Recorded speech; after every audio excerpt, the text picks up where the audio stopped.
Hi friends, வாங்க இன்றைக்கி நாம் தோட்டத்தில் ஓரமாக நட்டு வச்சுருந்த இந்த கஸ்தூரி மஞ்சள் தாங்க நோண்டலான்னு வந்தேங்க.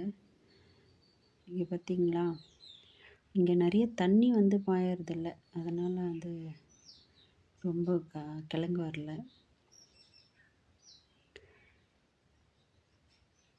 இது வெள்ளை கஸ்தூரி மஞ்சள்ங்க. இதுலேயே மஞ்சள் கஸ்தூரி மஞ்சளும் இருக்குது, பட் அது நம்மக்கிட்ட இல்லை.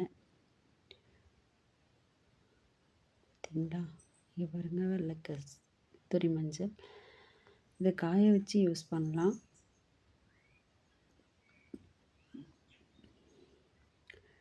தாய்க்கிழங்கு நல்லா பெருசாக இருக்குங்க, சைடில் சின்னதாக தான் இருக்குது.